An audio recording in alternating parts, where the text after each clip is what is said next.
Greetings, welcome to Into the Text. My name is Reed, and welcome to day 10 of our read through the Bible. All right. Yesterday we had a little unexpected visit. We had to go take this little guy outside. So I figured he would say hi. Hey, Max. Hello. He was expecting to get picked up. All right. So, today's reading is going to be Matthew 8, 1 through 17, and Genesis 25 and 26. Chapter 8, Cleansing a Leper. After he came down from the mountains, large crowds followed him, and a leper approached him and bowed low before him, saying, "Lord, if you are willing, you can make me clean." He stretched out his hand and touched him, saying, "I am willing, be clean." Immediately his leprosy was cleaned. Then Jesus said to him, "See that you do not speak to anyone, but go show yourself to the priests and bring the offering that Moses commanded as a testimony to them." Verse 5. Healing the centurion's servant. When he entered Capernaum, a centurion came to him and asked for help. "Lord, my servant is lying at home paralyzed in terrible anguish." Jesus said to him, "I will come and heal him." But the centurion replied, "Lord, I am not worthy to have you come under my roof. Instead,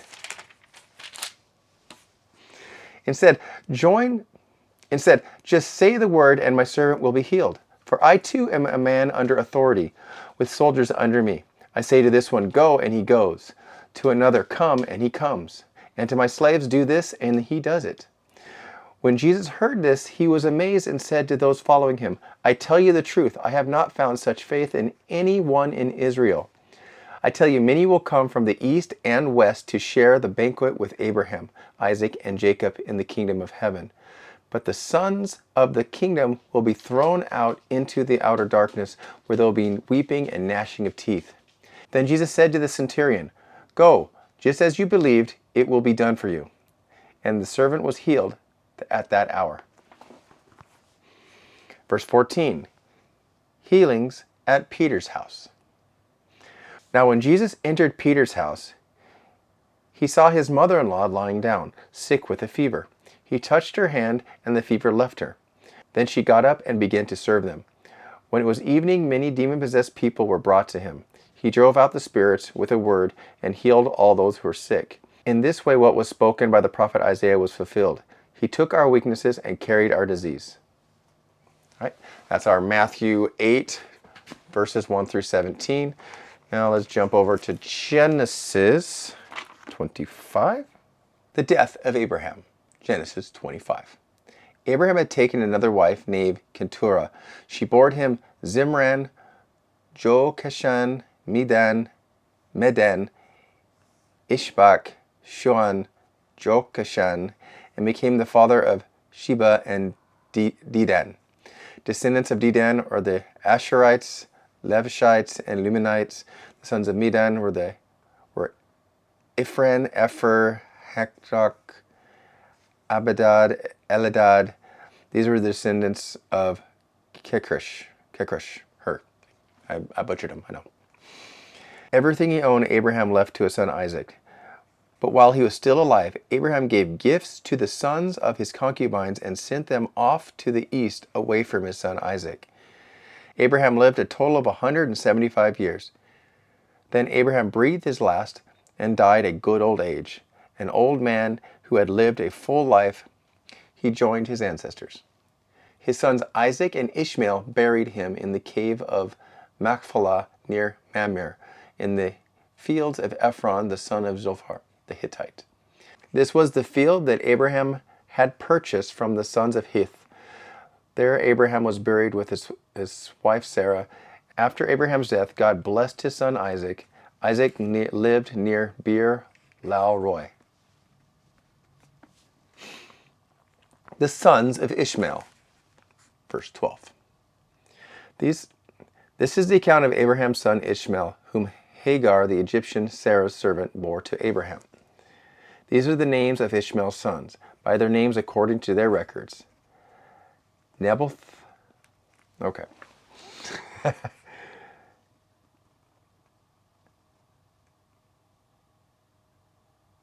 Naboth, Kedar, Ashbel, Mizbam, Mishem, Didam, Misam, Hedeth, Tamar, Jeter, Napish, and Kedemesh.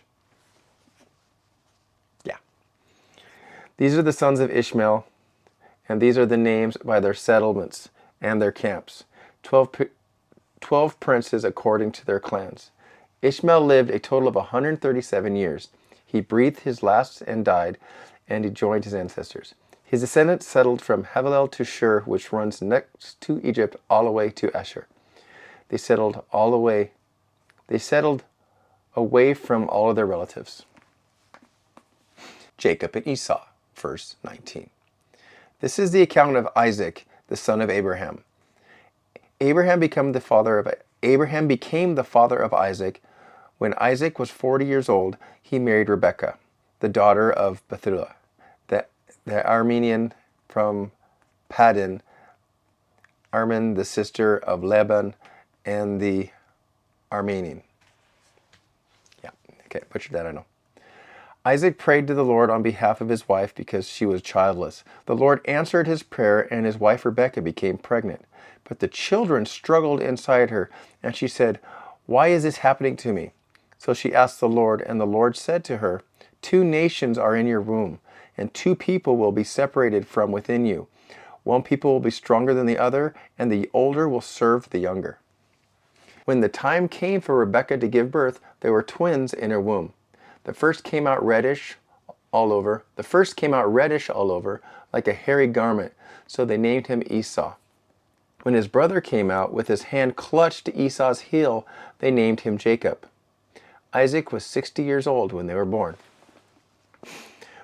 When the boys grew up, Esau became a skilled hunter, a man of the open fields, but Jacob was an even-tempered man living in tents. Isaac loved Esau because he had the taste for fresh game, but Rebekah loved Jacob. Now Jacob cooked some stew, and when Esau came in from the open fields, he was famished. So Esau said to Jacob, "Feed me some of that red stuff."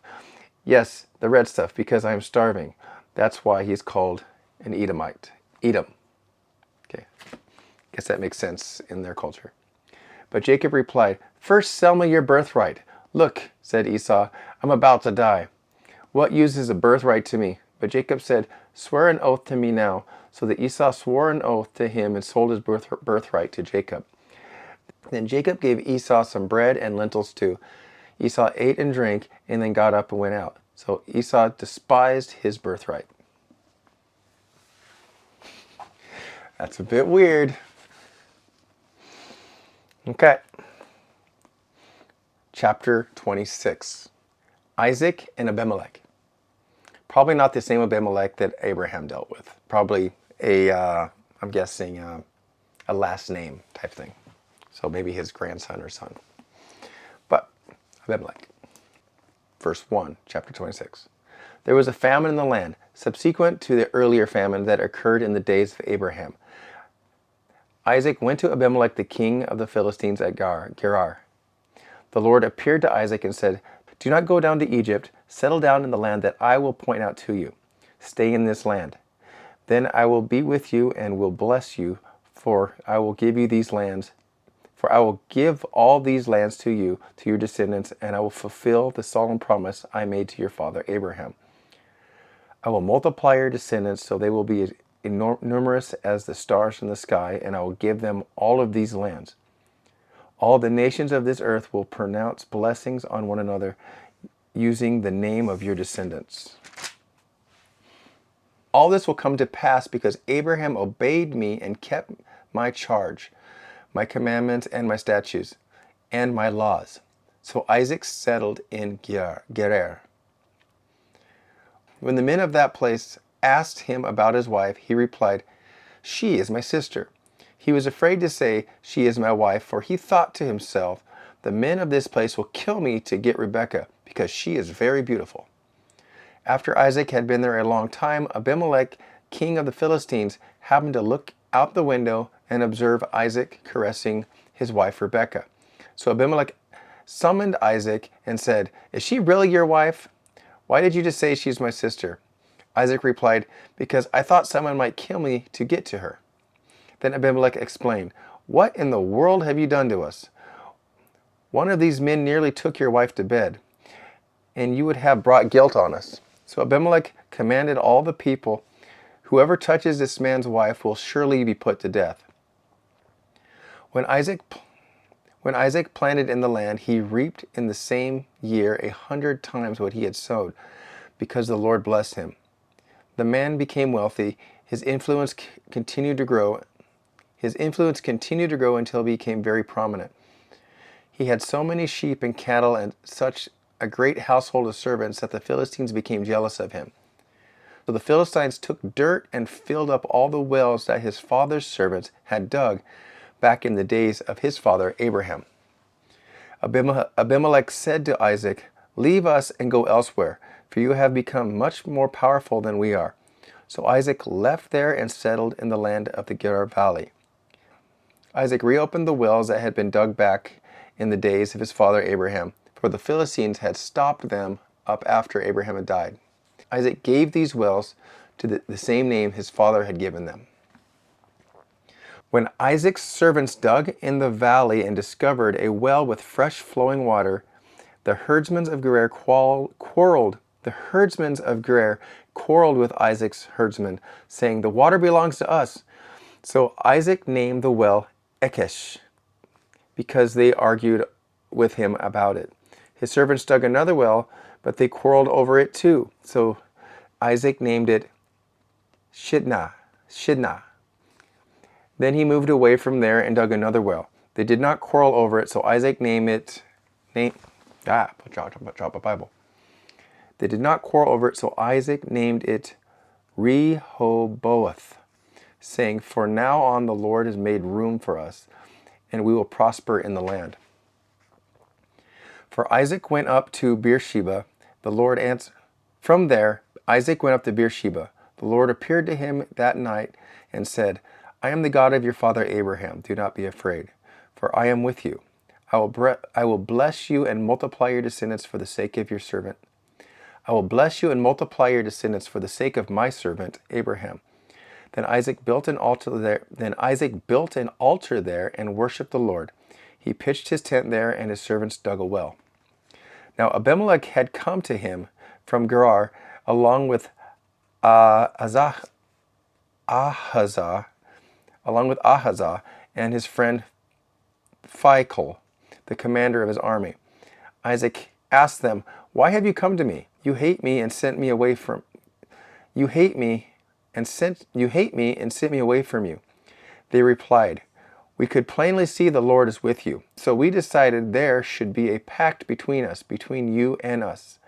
Allow us to make a treaty with you so that you will not do us any harm, just as we did not harm you, but always treated you well before sending you away in peace. Now you are blessed by the Lord." So Isaac held a feast for them, and they celebrated. Early in the morning, the men made a treaty with each other. Isaac sent them off. They separated on good terms. That day, Isaac's servants came and told him about a well they had dug. "We have found water," they reported, so they named it Shebaha. That is why the name of that city has been called Beersheba to this day. When Esau was 40 years old, he married Judith, the daughter of Berai, a Hittite, as well as Bashma, the daughter of Elon the Hittite. They caused Isaac and Rebekah great anxiety. All right, the struggle is real. All right, so that was our day 10. For day 11, we're going to be reading Matthew 8:18 through 34, and Genesis 27 and 28. I hope you like the videos. If you do, please like and subscribe, and we'll see you on the next one. Until then, dig in. You can be loose and set me free.